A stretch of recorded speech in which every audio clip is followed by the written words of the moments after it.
بسم اللہ الرحمن الرحیم۔ السلام علیکم اسٹوڈنٹس، یہ لیکچر سرحد ایجوکیشن سسٹم اسکول کی طرف سے ریکارڈ کیا جا رہا ہے۔ یہ آپ لوگوں کا اسلامیات لازمی بک ہے جماعت پنجم کے لیے۔ اس میں آج ہم باب یعنی جو یونٹ پڑھیں گے وہ ہے سنت نبوی صلی اللہ علیہ وآلہ وسلم کی اہمیت۔ اس سے پہلے لیکچر میں ہم اس سے پہلے تمام کے جتنے بھی 3 ایکسرسائزز ہم پڑھ چکے ہیں، اس کے آگے والا آج ہے سنت نبوی صلی اللہ علیہ وسلم کی اہمیت۔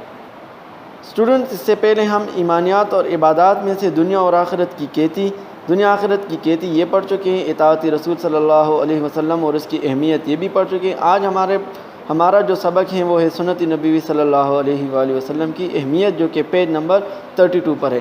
چلیے اسٹوڈنٹس، آج ہم یہ پڑھ لیتے ہیں۔ ڈیئر اسٹوڈنٹس، باب سنت نبوی صلی اللہ علیہ وآلہ وسلم میں آج ہم پڑھیں گے معنی اور مفہوم کو۔ دوسرا ہم پڑھیں گے سنت نبی صلی اللہ علیہ وسلم کی ضرورت کو۔ تیسرا ہم پڑھیں گے سنت نبی صلی اللہ علیہ وآلہ وسلم کے بارے میں قرآن اور حدیث کو۔ نمبر 4 ہم پڑھیں گے سنت نبی صلی اللہ علیہ وسلم کی پیروی میں کامیابی۔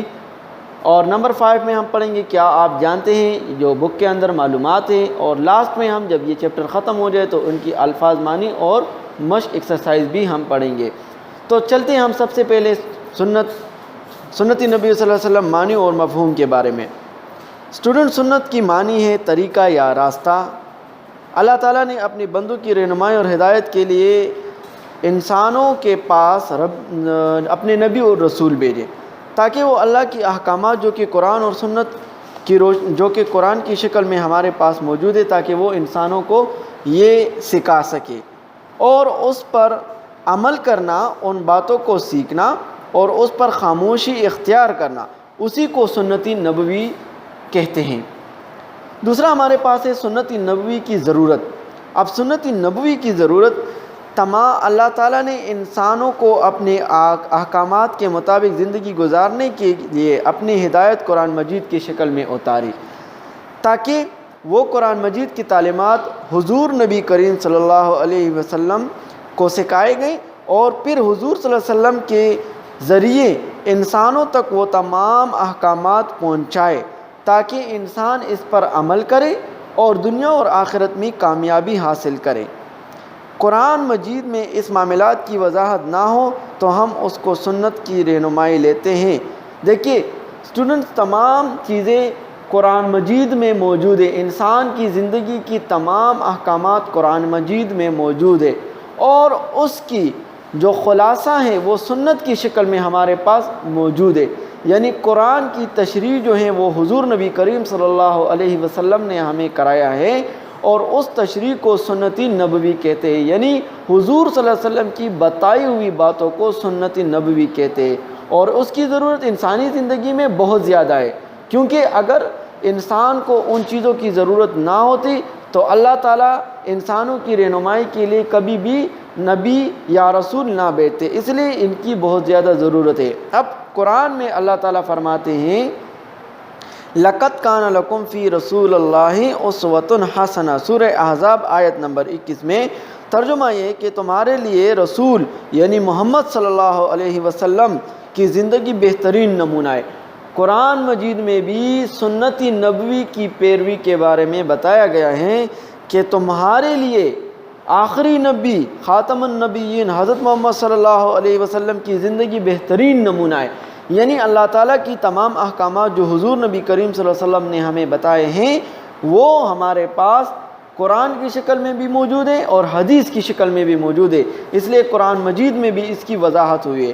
قرآن مجید میں نماز ادا کرنے کا حکم بار بار دیا ہے، لیکن نماز پڑھنے کا طریقہ، نماز کے فرائض، رکعات اور وغیرہ وغیرہ کی تفصیل موجود نہیں، اس لیے وہ ہمیں سنت نبوی سے ملتا ہے، کیونکہ اللہ تعالیٰ فرماتے ہیں تم اس طرح نماز پڑھو۔ حدیث شریف مفہوم میں حضور صلی اللہ علیہ وسلم فرماتے ہیں تم اس طرح نماز پڑھو جس طرح مجھے نماز پڑھتے ہوئے دیکھتے ہو، بخاری شریف کا حدیث ہے۔ تو حدیث میں بھی اس کی وضاحت موجود ہے۔ اب وہ حدیث میں وضاحت کے ساتھ حضور صلی اللہ علیہ وسلم نے پھر ہمیں طریقہ سکھایا کہ نماز آپ لوگوں نے کس طرح پڑھنا ہے۔ پہلے آپ لوگوں نے وضو کرنا ہے، وضو کا طریقہ انہوں نے تفصیل سے بتا دیا ہے، پھر نماز کا طریقہ، اس میں ہمیں سنت، فرائض مستحبات واجبات تمام چیزیں ہمیں کہاں سے ملتے ہیں؟ وہ ہمیں سنت نبوی صلی اللہ علیہ وسلم سے ملتے ہیں۔ اس طرح حج کا طریقہ، اس طرح باقی چیزوں کا طریقہ بھی حضور صلی اللہ علیہ وسلم نے سنت کے ذریعے ہمیں بتا دیا ہے۔ اب نمبر 4، سنت نبوی صلی اللہ علیہ وسلم کی پیروی میں کامیابی۔ اب قرآن اور حدیث سے ہمیں یہ واضح تو ہو گیا کہ ہمیں سنت نبوی کی پیروی کرنی چاہیے۔ اب سنت نبی صلی اللہ علیہ وسلم کی پیروی میں ہمارے پاس دنیا اور آخرت کی کامیابی ہے۔ کیوں؟ اللہ تعالیٰ کے ہاں ایمان وہ کامل ہے جس کی تشریح نبی کریم صلی اللہ علیہ وسلم نے کی، اور عبادات اور معاملات میں بھی وہ معتبر ہے۔ یعنی جو شخص حضور صلی اللہ علیہ وسلم کی پیروی کرتا ہے وہ دراصل اللہ پاک کی، اللہ تعالیٰ کی احکامات کی پیروی کرتا ہے، اور جو اللہ کی احکامات اور نبی کریم صلی اللہ علیہ وسلم کی احکامات کی پیروی کرتا ہے تو وہ دنیا اور آخرت میں اس کی کامیابی کا وعدہ کیا گیا ہے۔ تو اس لیے ہمارے پاس، یعنی مسلمانوں کے پاس، بلکہ مسلمان نے دنیا کے تمام انسانوں کے لیے حضور صلی اللہ علیہ وسلم کی جو اسوہ حسنہ ہے وہ ایک مکمل نمونہ ہے۔ تو جس شخص نے بھی اس پر پیروی اختیار کی تو وہ کامیابی کی طرف چل جاتا ہے۔ نبی کریم صلی اللہ علیہ وسلم اس کائنات کا واحد انسان ہے جن کی زندگی مکمل طور پر اللہ تعالیٰ کے احکامات کے مطابق گزری ہے۔ ہمیں یہ بھی پتہ ہے کہ نبی کریم صلی اللہ علیہ وسلم نے اپنی پوری زندگی حضور اللہ پاک کے احکامات کے مطابق گزارے ہیں، اور پھر حضور صلی اللہ علیہ وسلم کی تمام زندگی ہمیں صحابہ کرام رضوان اللہ اجمعین نے سکھائی۔ تو صحابہ کرام نے جو ہمیں حضور صلی اللہ علیہ وسلم کی پیروی سکھائی، اسی کے مطابق اگر ہم چلیں تو دنیا اور آخرت میں کامیابی۔ کیونکہ دیکھیے اللہ تعالیٰ کے احکامات حضور صلی اللہ علیہ وسلم نے سیکھے، اور حضور صلی اللہ علیہ وسلم کے تمام طور طریقے وہ صحابہ کرام نے، اور پھر اس طرح تابعین، تبع تابعین، علماء کرام کی طرف سے ہم تک پہنچے ہیں۔ تو اس پر اگر ہم من و دل و جان سے اس پر راضی کر، اس پر عمل کرے، اس کی پیروی کرے تو کامیابی دنیا اور آخرت میں بھی ہمارے پاس ہوگی، اور دنیا اور آخرت میں ہم کامیابی حاصل کر سکتے ہیں۔ مسلمان بہت خوش قسمت ہے کیونکہ اس کے پاس کامیابی سے گزارنے کا نمونہ میسر ہے۔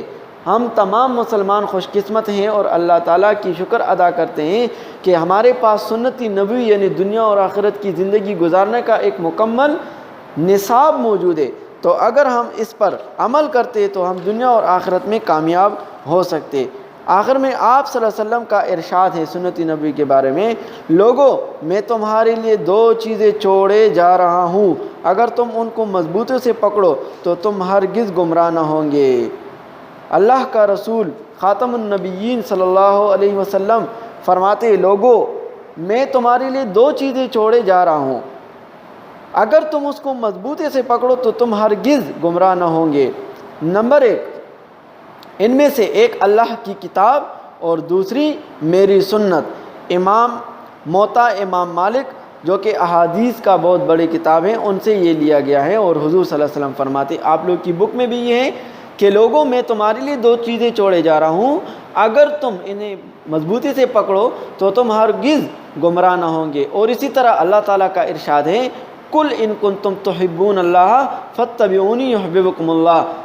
سورہ ال عمران آیت نمبر 31 ترجمہ، اے نبی کریم صلی اللہ علیہ وسلم کہہ دیجئے کہ اگر تم اللہ سے محبت رکھتے ہو تو میری پیروی کرو، اللہ بھی تم سے محبت کرے گا۔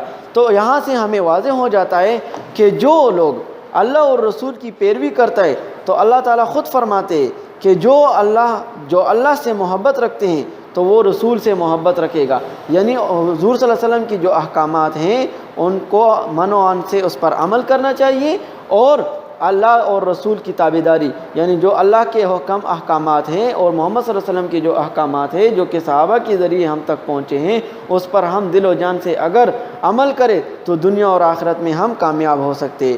آخر میں ہمارے پاس ہے، کیا آپ جانتے ہیں، یہ آپ لوگ کی بک میں آپ لوگوں کی معلومات کے لیے، یعنی آپ لوگ کو یہ، کیونکہ یہاں پر ہم نے مختلف احادیث کی کتابوں کو پڑھا ہے تو اس لیے آپ لوگوں کو حدیث کے بارے میں، سنت اور حدیث دونوں ایک چیزیں ہیں۔ حدیث کی 3 قسمیں ہیں۔ حدیث قولی، رسول اللہ صلی اللہ علیہ وسلم کی باتیں، جو حضور صلی اللہ علیہ وسلم نے ہمیں باتیں اس کو قول، یعنی قول جو بتائی ہوئی باتیں۔ حدیث فعلی، جو عمل میں لایا گئے، وہ کام جو رسول صلی اللہ علیہ وسلم نے کیے ہوں خود کیے ہوں اس کو حدیثی فعلی کہا جاتا ہے۔ حدیثی تقریر جو بیان کی گئی ہو، وہ عمل جو رسول اللہ صلی اللہ علیہ وسلم کے سامنے کیے گئے ہو اور آپ صلی اللہ علیہ وسلم نے ان پر خاموشی اختیار کی ہو، تو اس کو حدیثی تقریری کہا جاتا ہے۔ یہ آپ لوگوں کی معلومات کے لیے ہے۔ اسٹوڈنٹ، اس کے بعد ہیں آپ لوگوں کی بک میں آپ لوگوں کا ایکسرسائز، اور ایکسرسائز میں آپ لوگوں کے پاس کیا ہے؟ سب سے پہلے تفصیلی سوالات، پھر مختصر سوالات، اور پھر مناسب ترین جواب کا انتخاب۔ تو اسٹوڈنٹس، یہ آپ لوگ کو اسکول سے ہارڈ فارم میں بھی مل جائے گا، اس کو آپ لوگ اپنی نیٹ کاپیوں میں بھی نیٹ فارم میں لکھ لیں۔ اس کے علاوہ اگر آپ لوگ کا کوئی بھی سوال ہو تو وہ آپ لوگ اپنے واٹس ایپ گروپ میں پوچھ سکتے ہو۔ ابھی ہم چلتے ہیں اس چیپٹر کی الفاظ معنی کی طرف۔ اچھا اسٹوڈنٹس، اس چیپٹر کے الفاظ معنی ہے، نمبر 1 ہے آپ لوگوں کے پاس سنت کا مطلب ہے طریقہ یا راستہ۔ نمبر 2 ہے احکام مطلب حکم کی جمع۔ نمبر 3 ہے بخاری احادیث کی ایک مشہور کتاب کا نام ہے جس میں سب سے زیادہ احادیث ہے۔ نمبر 4 مشعل راہ، کامیابی یا سیدھا راستہ۔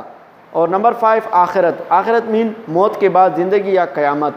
تو یہ آپ لوگ اپنی کاپیوں میں بھی لکھ لیں، اور ان کی جو سوالات جوابات آپ لوگ کو ہارڈ فارم میں مل جائے اس کو بھی آپ لوگ اپنی نیٹ کاپیوں میں بھی لکھ لیں۔ آخر میں والدین سے گزارش ہے کہ یہ تمام چیپٹر اپنے بچوں پہ بار بار دہرائے تاکہ ان کو اچھی طرح ذہن نشین ہو جائے۔ شکریہ۔